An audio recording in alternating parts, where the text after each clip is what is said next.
Celle-là, il doit être un petit peu moins populaire. Hein, mettons, hein? Choisir dans le lot, là. Je m'appelle Jean-François Kessy, je suis cinéaste. J'ai fait le film Premières armes, qui suit le camp des recrues des Forces armées canadiennes. C'est un film immersif où on suit comme ça un peloton de A à Z à travers toute une formation qui dure 3 mois. Je voulais poursuivre dans la lignée de mes films précédents. J'ai fait un film sur la vieillesse, un film sur l'adolescence. Puis, je voulais aborder le début de l'âge adulte. En cherchant, je me suis rendu compte que je voulais peut-être travailler autour d'une formation académique, le fait de se trouver un métier, de trouver sa place dans un groupe, dans la société. Ils vivent dans un groupe très, très particulier, un monde parallèle, là, presque.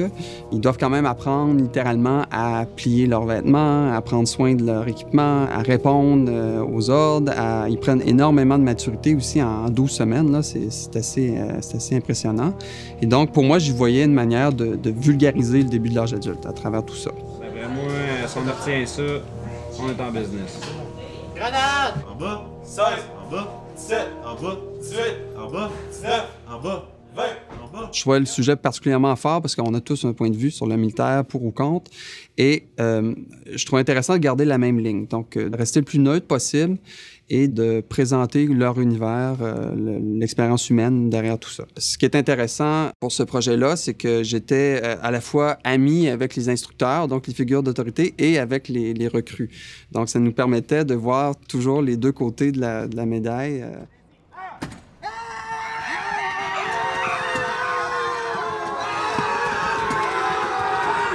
Peu importe le type de projet que je fais en documentaire, peu importe le sujet, en fait, je vais m'organiser pour aller filmer des gens dans l'action en train de travailler ou en temps occupé à une tâche. Filmer une entrevue comme vous faites là, j'ai très, très rarement fait ça. Évidemment, on impose quelque chose, il y a de l'éclairage, le micro commence comme ça.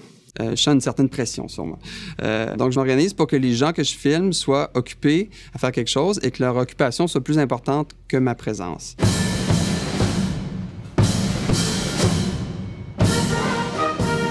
Moi, je viens du monde de la photographie et principalement, mon approche formelle est basée sur le cadre. J'ai l'impression que c'est à peu près une des seules choses en documentaire que je peux vraiment totalement maîtriser, c'est le cadre. Je cherche des sujets, des thématiques, puis des lieux où les choses se répètent, les choses sont prévisibles. Par exemple, pour la scène d'ouverture, qui est un long travelling arrière pendant la cérémonie, ils ont répété la cérémonie de clôture pendant 4 jours. On a tourné des répétitions, on a tourné avec différents points de vue. Donc, je savais exactement où je m'en allais. Puis j'aime prévoir, j'aime analyser, j'aime observer les choses avant de les filmer. Puis d'un point de vue créatif, je trouve ça très, très stimulant. En fait. Oh, là, je l'ai pas bien fait.